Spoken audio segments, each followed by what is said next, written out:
믿음 하나님 함께하여 주시옵소서. 이 한 시간 하나님이 역사하여 주시옵소서. 우리의 심령 하나님 거룩한 비로 채워주시기만 원합니다. 함께해 주시옵소서. 예수님의 이름으로 기도했습니다. 아멘. 이 시간 여러분에게 묻습니다. 예수님을 아세요? 예수님 아세요? 십자가를 아세요? 복음을 아시고 신앙생활하고 있나요? 마태복음 11장 29절 말씀에 예수님 말씀하는데 나는 마음이 온유하고 겸손하시다 그러십니다. 사실 우리가 예수님을 모르니까 온유한 심정도 잊어버리고 겸손한 마음도 잊어버리고 살아갈 때가 얼마나 많은지 모르겠어요. 그리고 내 혈기, 내 주장만 앞세우고 살아갈 때가 참 많은 것 같아요. 그러면서 우리는 예수님을 안다고 그래요. 그러나 우리가 살아가는 모습 보면 정말 예수님이 없는 것 같아요. 예수님이 잃고 살아가는 것 같아요. 그런가 하면 마태복음 16장 24절 말씀에서 누구든지 나를 따르려거든 자기를 부인하고 자기 십자가를 지고 나를 따르라. 주님이 말씀하셨잖아요. 우리는 십자가를 모르기 때문에 나를 부인하려고 하들 않아요. 항상 내가 살아서 온갖 욕정을 다 부리고 치졸하게 정말 추한 모습으로 살아갈 때가 얼마나 많은지 모르겠어요. 그러면서 나는 예수님을 따라요. 나는 십자가의 군병입니다. 나는 십자가를 의지합니다. 그런 이야기를 할 때가 참 많아요. 로마서 1장 16절 말씀에 복음은 모든 믿는 자에게 구원을 주시는 하나님의 능력이다. 분명히 말씀하고 있는데 불구하고 여러분 우리가 복음을 모르니까 예수 믿는 삶에 즐거움이 없어요. 즐거움이 없어요. 안타까워요. 삶에 기대도 없고요. 또 결국 다 놓치고 살아가는 허망한 인생을 우리가 살아갈 때가 있어요. 여러분 정말 복음이 나를 변화시켰다면 이렇게 살들 않아요. 아까 우리 찬양팀이 어떻게 찬양 불렀는지 모르겠어요. 저는 기도했으니까. 저분들이 왜 두 손을 높이 들고 팡팡거리면서 그럴까요? 하나님의 복음이 임하기 때문에, 하나님의 복음이 역사했기 때문에, 하나님의 능력이 함께하기 때문인 줄 믿으시기 바랍니다. 그냥 인간의 힘으로 방방 떠지는 거 아니에요. 성령의 능력을 받아야 되고 복음의 역사를 체험해야만 하나님의 은혜가 감사해서 그렇게 할 수밖에 없는 거예요. 우리는 찬양 부르면서도 체면을 다 차려요. 다른 데 가서는 소리를 높이 부르고 찬양을 세상 노래를 마음껏 부르면서 교회 와서는 모든 것을 다 아껴요. 찬양 부르는 것도 아끼고 하나님 앞에 영광 돌리는 것도 아끼고 그러면서 우리가 신앙생활을 하고 있습니다. 여러분 오늘 우리의 삶에 함께해야 할 분은 바로 예수님이고 성령님이시고 하나님이신 줄 믿으시기 바랍니다. 그분은 나의 유일한 구원자가 되세. 오늘 내가 붙들어야 할 것은 십자가인 줄 믿으시기 바랍니다. 왜요? 십자가는 구원의 능력이 되고 또한 십자가 없는 기독교는 기독교가 아니기 때문에 그런 거예요. 여러분 십자가는 철저히 나를 낮추는 작업을 하게 만들어요. 또한 십자가는 고난의 상징입니다. 십자가는 하나님이 우리를 얼마나 사랑하셨던지 사랑하셨기 때문에 우리에게 십자가의 은혜를 베풀어 주신 거예요. 로마서 5장 8절 말씀 우리가 아직 죄인됐을 때 그리스도께서 우리를 위하여 죽으심으로 하나님께서 우리에게 대한 자기의 사랑을 확증하셨다 말씀하고 계시잖아요. 나 믿어봐. 내가 너희들을 얼마나 사랑하든지 내가 그래서 십자가에 못 박혀 죽었잖아. 그 이야기예요. 여러분 누가 내 목숨을 대신해 주든가요? 아무도 내 목숨을 대신해 줄 수가 없어요. 그런데 예수님은 나와 아무런 상관이 없는데도 불구하고 나를 위해서 저 갈보리 언덕 십자가 위에서 못 박혀 죽으셨어요. 왜 그랬을까요? 나를 구원하시기 위해서, 그만큼 나를 사랑하시기 때문에 그래요. 그래서 바울은 그 십자가의 은혜를 체험했기 때문에 나는 십자가만 자랑합니다. 나는 오직 십자가만 의지하며 살겠습니다. 그렇게 이야기를 하고 있어요. 여러분에게도 이 십자가가 있습니까? 나는 십자가를 지고 정말 어디든 주를 따라가고 있는지 다시 한번 살펴보는 여러분의 삶이 되시기를 간절한 마음으로 부탁을 드려요. 찬송가 151장에 보니까 십자가 내가 처음 볼 때 나의 마음에 큰 고통 사라져 오늘 믿고서 내 눈 밝았네 참 내 기쁨 영원하도다 그러십니다. 여러분, 여기 찬송가 작시가는 십자가를 인해서 고통이 사라진다 그러십니다. 여러분, 마음에 고통이 있고 시련이 있고 아픔이 있고 시험이 있고 절망이 있습니까? 십자가 앞에 나오는 성도들이 되시기를 간절한 마음으로 부탁을 드립니다. 고통 사라진다 그랬잖아요. 그 다음에 보니까 영안이 열리고 영원한 세계 기쁨이 넘쳐난다 그렇게 이야기를 하고 있습니다. 이게 십자가의 능력이에요. 여러분, 힘들고 어려운 일이 있나요? 복잡한 일이 있나요? 절망스러운 상황에 여러분 처해 있나요? 십자가 앞에 나오는 성도들이 되시기 바랍니다. 십자가를 바라보는 성도가 되시기 바랍니다. 십자가 붙들고 살아가는 성도들이 되시기를 간절한 마음으로 부탁을 드립니다. 복음이 뭐예요? 굿뉴스, 가스펄, 유앙겔리온, 그게 복음이요. 여러분, 예수님이 이 땅에 오신 이유가 뭐예요? 그분이 복음 되시기 위해서 예수님이 이 땅에 오셨잖아요. 가장 세상에서 들을 수 있는 복된 소식, 그게 바로 예수님이 이 땅에 오신 사건이요. 그래서 그분이 오심으로 말미암아 하늘에는 영광이고 땅에는 평화로다 그랬잖아요. 바울은 이 예수님 때문에 복음 전하는 일에 자신의 생명을 다 바쳐 드렸어요. 그래서 로마서 1장 15절 말씀에서 그러므로 나는 할 수 있는 대로 로마에 있는 너희에게도 복음 전하기를 원한다 그랬습니다. 바울의 유일한 소망은 뭐냐면 그의 삶을 통해서 교회에 가는 곳마다 그의 발걸음이 닿는 곳마다 복음을 전하는 일이었다 그런 이야기예요. 복음 전하는 일이요. 바울이 무슨 이야기를 했습니까? 세상 자랑을 합니까? 자기가 가지고 있는 경험을 의지합니까? 천국 보고 온 것, 저 3층천 보고 온 것, 그거 자랑하며 세계를 다니면서 그렇게 자랑거리 여기고 그러면서 그가 복음을 전하던가요? 아니잖아요. 오직 예수님만 전한 줄 믿으시기 바랍니다. 그 바울이 로마서 1장 16절 말씀에 내가 복음을 부끄러워하지 않는다, 복음을 부끄러워하지 않는다 그랬어요. 로마서 1장 17절 말씀에 복음에는 하나님의 의가 나타났다 그렇게 이야기를 하면서 오직 의인은 믿음으로 말미암아 산대요. 여러분, 우리는 믿음으로 살아가는 사람들이에요. 오늘 믿음이 없으면 우리는 아무것도 할 수가 없는 사람들이에요. 여러분, 정말 하나님을 믿는 굳센 믿음을 가지고 살아갑니까? 좌우로 흔들리지 않는, 세상에 어떤 유혹이 오고 세상에 어떤 환난이 불어닥친다 할지라도 흔들리지 않는 믿음을 내가 가지고 살아가고 있느냐, 그 이야기요. 그 이야기. 여러분이 이 믿음을 소유하고 있어요. 나 하나님 앞에 당당하게 나 예수 믿어요. 나는 예수 믿어 구원받아요. 나는 천국 갈 수 있어요. 당당하게 이야기할 수 있어요. 여러분, 무슨 능력으로? 어떤 역사로? 찬양 부른 거 하나도 힘들어하고 어려워하고 빨리 끝내지 그 이야기만 하고 그렇게 속으로 이야기를 하고 있는데, 여러분 그러고도 천국 가겠어요? 찬양이 뭐예요? 하나님을 높이는 일이요. 그 일마저 힘들어하면 못하겠어요. 어떻게 천국 가겠어요? 그리고도 천국 가요? 그리고도 하늘 백성이요? 그 찬양 하나 한 것도 못해서 힘들어하고 어려워하고 복잡해하고 짜증내고 그런다면, 그러면서 하나님 나 사랑해요 그 말 나올 수 있어요? 아니요. 기도 시간이 길면 또 기도 시간 길다고 예배 시간 길면 시계 보고 있는데, 여러분 도대체 예배는 뭐예요?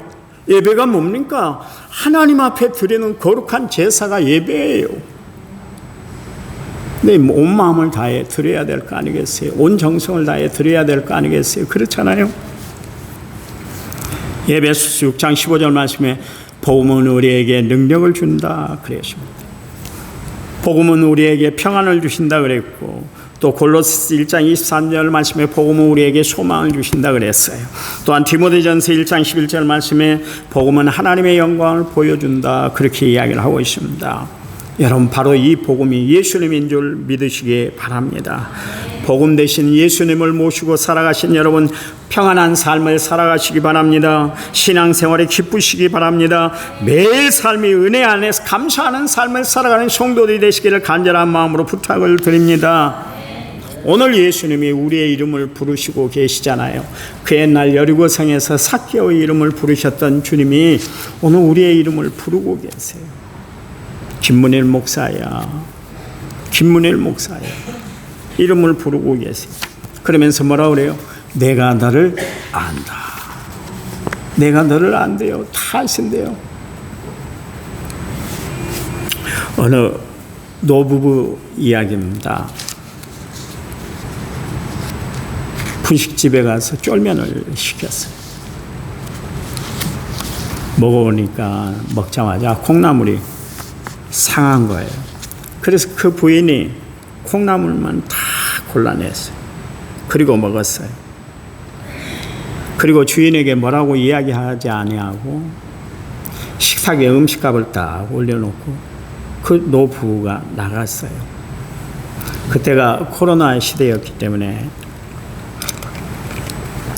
식당들이 다 힘들던 때라 그냥 그렇게 하고 나왔어요.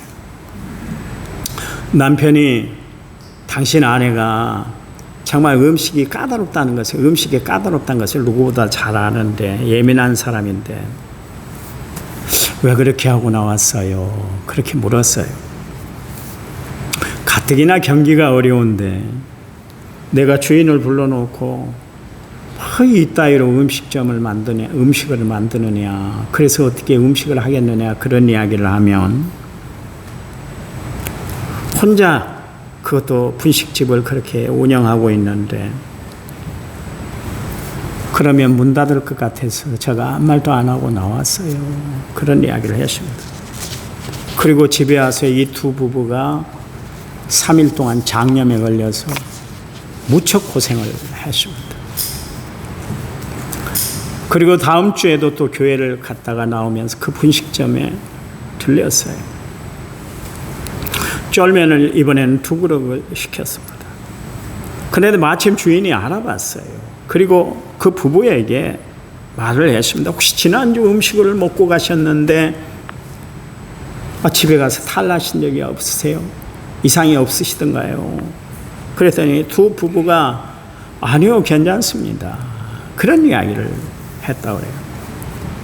식당 주인이 분명히 지난번에 자기가 두 부부가 음식을 먹고 갔는 테이블 위에 콩나물만 가려서 낸 것을 보고 이상하다 싶어서 주방에 들어가서 봤더니 아니나 다를까 콩나물이 완전히 쉬어버린 거예요. 그래서 일전에 그 음식을 드신 분이 탈이 났을 것이다 생각하니까 아차 싶었던 거예요. 아차 싶었던. 어찌할 바를 모르고 있는데 그 두 부부가 또 들어온 거예요. 그래서 기억을 하고 이제 물어봤습니다. 아니, 분명히 쫄면을 먹고 탈났을 텐데요. 괜찮았어요. 그러니까 괜찮다고 이야기를 하는 거예요.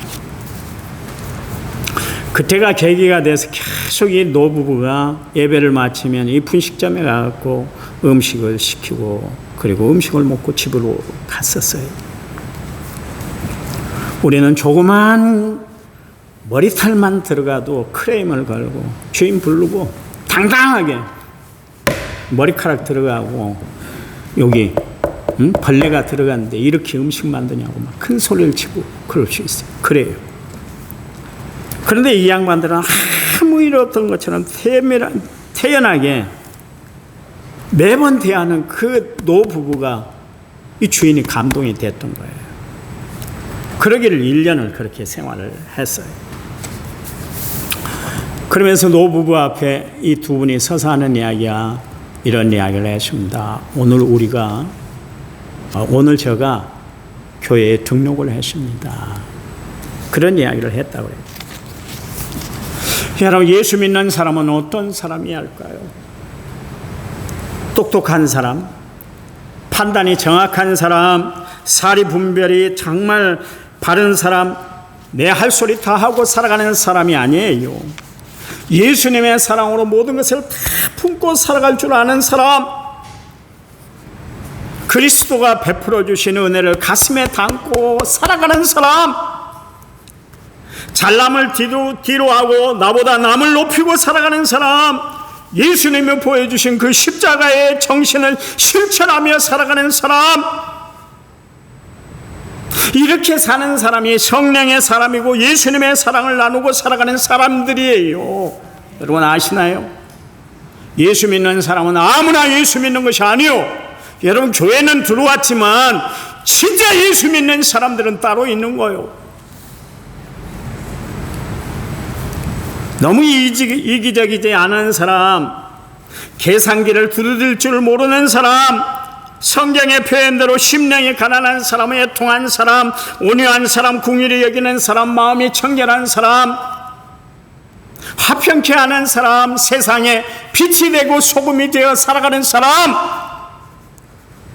여러분 부탁드립니다. 우리 남한성결교회 성도들은 제발 똑똑하지 마세요. 똑똑하지 마세요. 나만 입이 있고 나만 귀가 있고 나만 혀가 있고 나만 눈이 있는 것이 아니요, 나에게만 입맛이 있고 나에게만 듣는 귀가 있는 것이 아니고 또한 나만 그렇게 말할 줄 아는 것이 아닙니다. 여러분 주를 위해서 한 번 참고 두 번 참고 참으며 인내하며 살아가는 성도들이 되시기를 바랍니다. 바로 예수 믿는 사람들이에요. 제발 예수 믿는 사람들 때문에 세상에 살만 난다는 얘기를 듣게 해야 될 거 아니겠습니까? 그렇잖아요. 그렇죠. 앞집에 장로님이 며칠 전에 목사님 감사해요 그러시더라고요. 내가 차를 이렇게 끌고 나오니까 안 들어가시고 나오셔서 그런 이야기를 하세요. 목사님, 요 들어오는 입구 앞길이 그렇게 잘렸대요. 목사님이 애쓰시고 함께 해주셔서 그렇게 해서 저가 잘리게 하신 것을 감사합니다. 그런 이야기를 하더라고요. 세상에 어느 누구도 저기가 잘려서 이제는 과태료가 안 나올 텐데 이 고을에 차 몰고 다니는 사람 몇십 명이 몇백 명이 그렇게 왔다 갔다 하면서 나한테 감사하다는 이야기 한 사람도 안 해요. 한 사람도. 그렇게 세상의 인심이 박해요. 그나마 장로님이니까 예수 믿으니까 그 장로님이 나에게 감사합니다, 수고하셨습니다, 그 이야기를 하더라고요. 이게 예수 믿는 사람들의 모습이 돼야 될 거 아니겠어요? 그렇잖아요. 여러분, 우리가 장로님이 되고 목사님이 되고 권사 안수집사가 되면 교인들을 보면 주일날 오잖아요. 주일날 얼마나 어렵게 교회 온 줄 아세요? 세상 유혹 뒤로 하고 세상에 정말 편할 수 있는데도 불구하고 뒤로 하고 주일날 예배 나오잖아요. 그 귀한 얼굴을 보면 왔어? 이러지 말고요. 정말 감사해. 집사님이 오셔서 내 마음이 너무 좋네. 이런 인사를 좀 한번 해봐요. 그냥 밋밋하게 그러지 말고 왔어? 그러지 말고 왔어.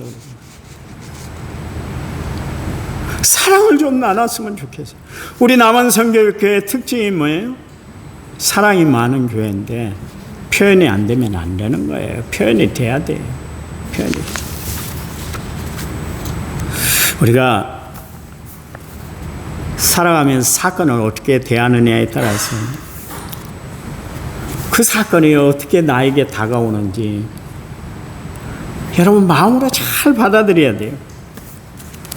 여러분이 설교 말씀을 어떻게 이해하느냐에 따라서 은혜를 받을 수도 있고 시험 받을 수도 있어요. 오늘 목사님이 뭔 도대체 화가 난 일이 있어 저렇게 벌벌 강대상에 벌쩍 뛰면서 저렇게 설교를 해?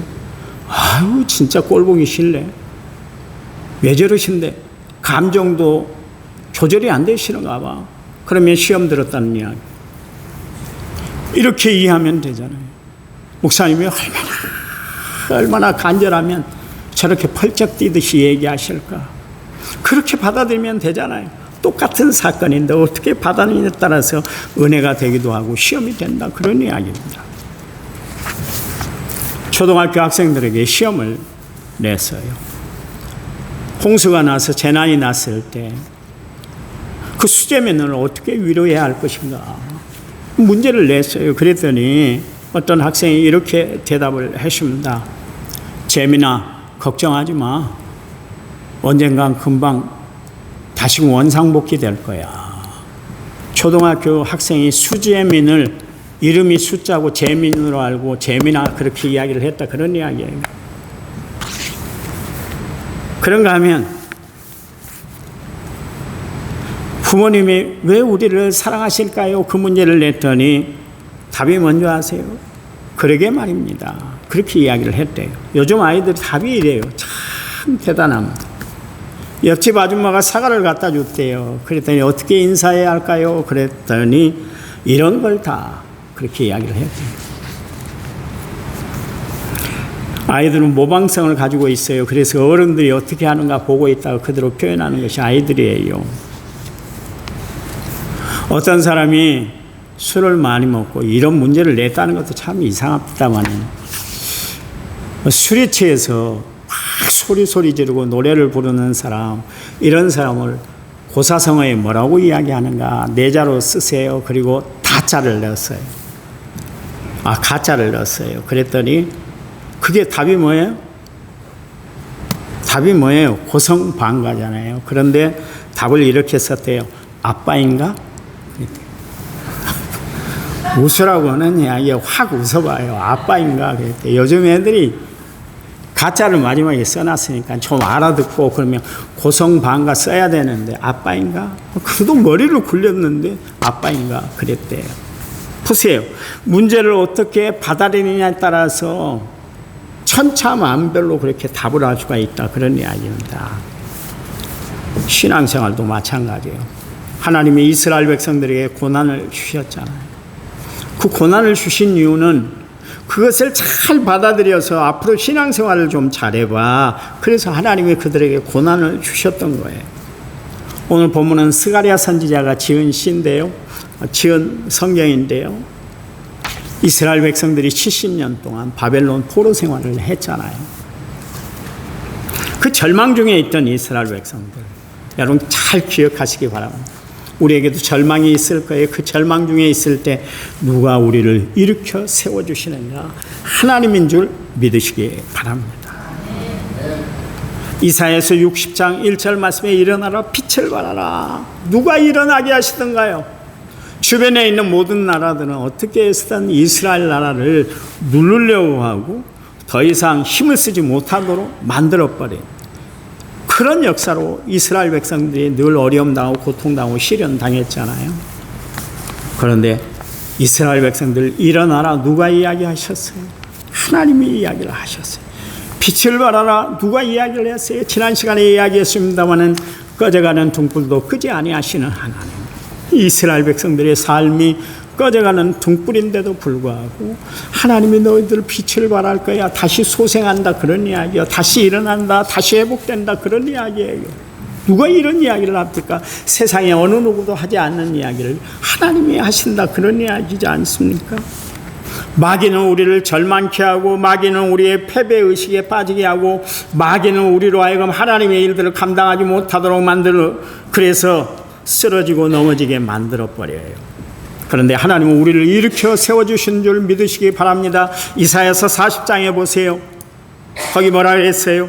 장정이라도 넘어지며 자빠지되 그러나 여호와를 앙망하는 자는 독수리 날개치며 올라간 같이 새 힘을 얻게 되는데, 보세요. 걸어가도 피곤치 않게 하시고 다른 박질하여도 곤비하지 않도록 하나님이 함께 해주신다, 힘을 주신다. 다른 박질 할 수 있도록, 걸어갈 수 있도록 하나님의 용기를 주시고 힘을 주시고 체력을 주시고 능력을 베풀어 주신다. 누가요? 하나님이시다, 그런 이야기예요.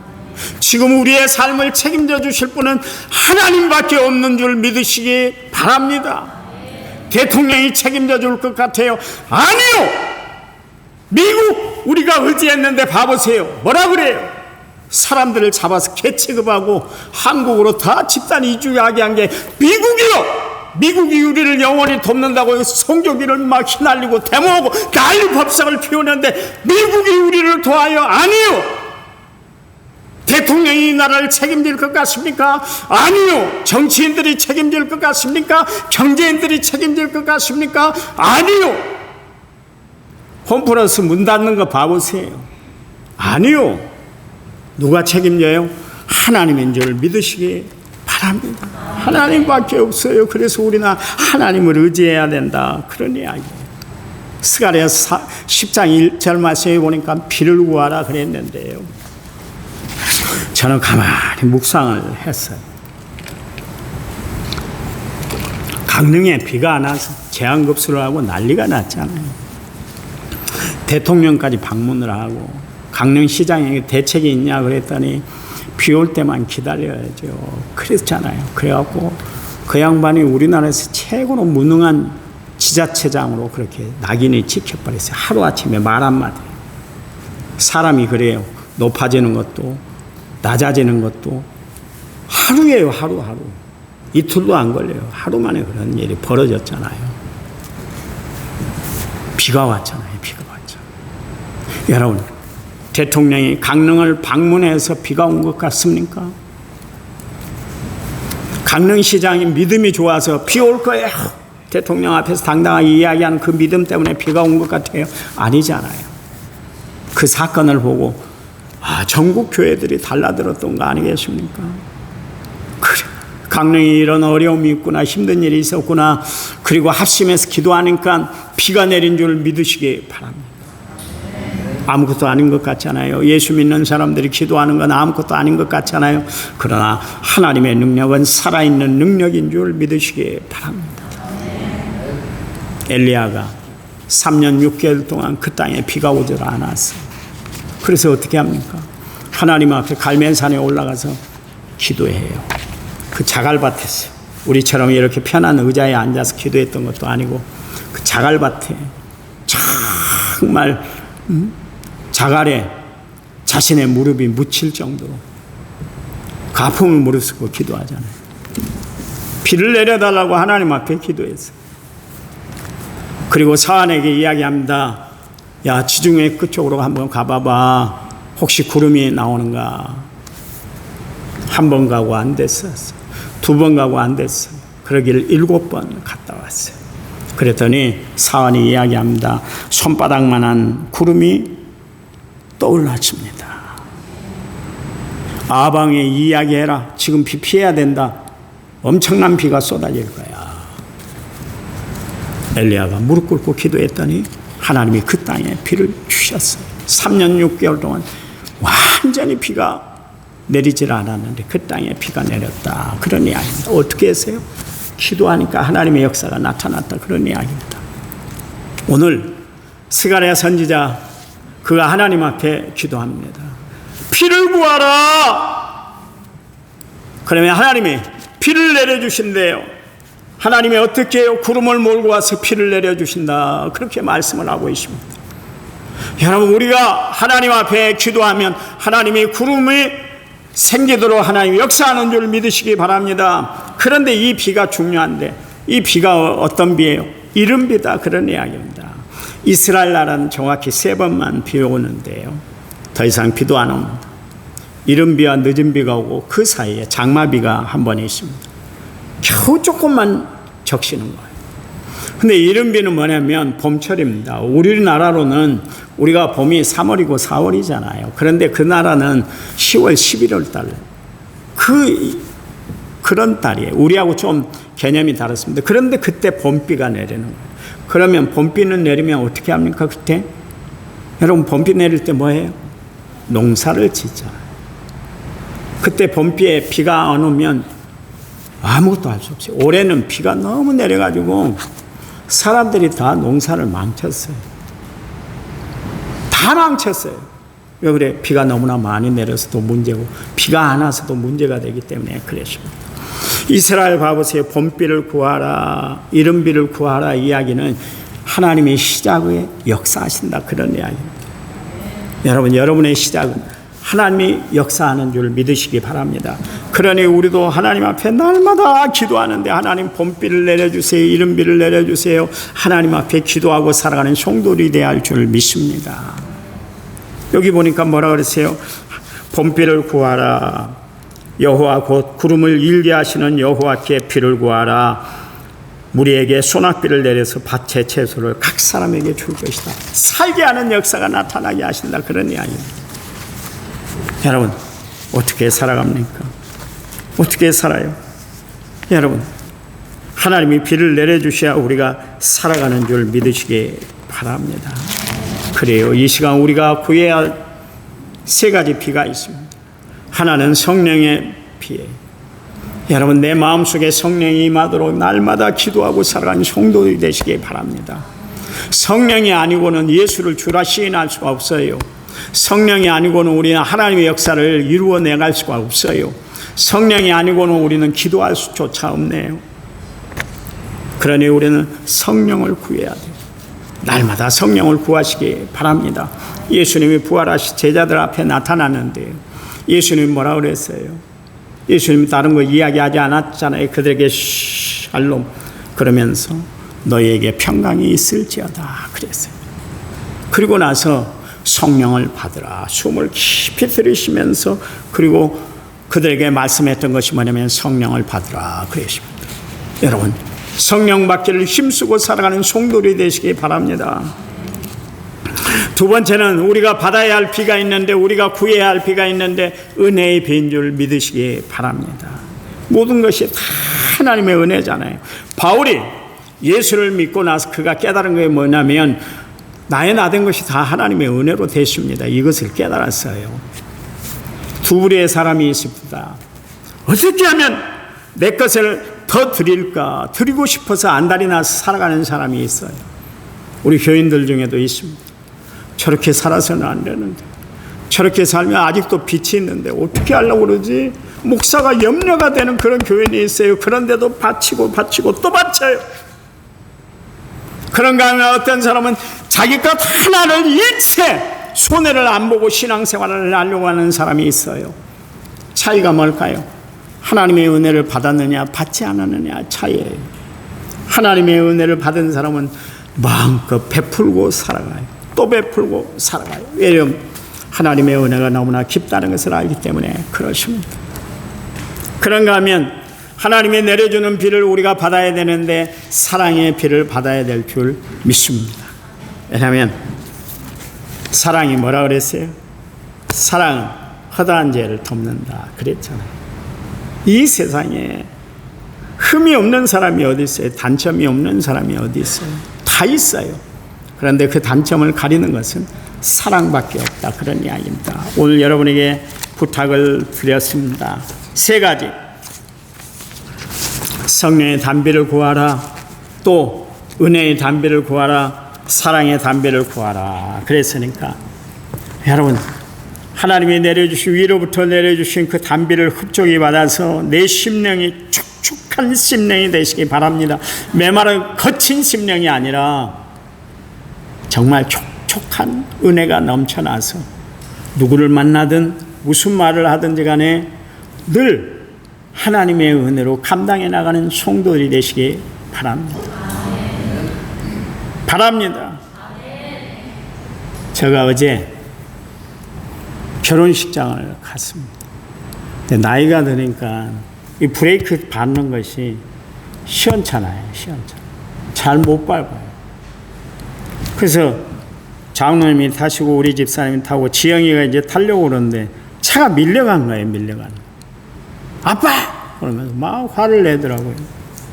그래서 차를 타는데 그 아들에게 왜 신경질을 내? 그랬어요. 만약에 내가 브레이크를 안 밟았으면 제 발 바퀴에 깔렸을걸요. 근데 그걸 모르고 내가 신경질을 먼저 내는 거예요. 지가 신경질 내니까 나도 신경질 내요. 이게 성령의 사람의 모습이 아닌 거예요. 분명히 무슨 이유가 있으니까 아빠가 황급히 불렀을 것이고 화를 냈을 텐데 나는 그것을 생각하지 못하는 거예요. 인간이 그래요. 인간이 목사인 나도 그래요. 상황을 모르니까 그래요. 여러분, 제발 우리는 하나님의 은혜로 살아가는 성도들이 되어야 할 줄 믿습니다. 성령 여러분의 마음을 주관하시기를 간절한 마음으로 부탁을 드립니다. 하나님 감사합니다. 주를 위해 살아가는 저희들, 하나님의 은혜를 사모하는 저희들, 이 시간 스가랴 선지자의 이야기처럼 우리가 정말 피를 구하고 살아가는 심령 되도록 도와 주시옵소서. 함께 하실 줄 믿습니다. 예수님 이름으로 기도했습니다. 아멘. 이간 장로님들 나오시는데 제가 장로님들 잡고 기도할 거예요. 아직 예배 안 끝났습니다. 여러분 좀만 기다리세요. 우리 장로님들이 여러분 안수가 아니라 안찰합니다. 안찰. 안수는 머리에다 하는 건데 그건 아무나 하는 것이 아니에요. 그래서 어깨에 얹어서 기도하시기 바랍니다. 시간이 많이 지났지만 꼭 여러분 능력 받고 은혜 받으시기 바랍니다. 만약 싫으신 분들은 나 안 받아요 이렇게 손을 표시하시면 돼요. 자, 장로님들 나오세요.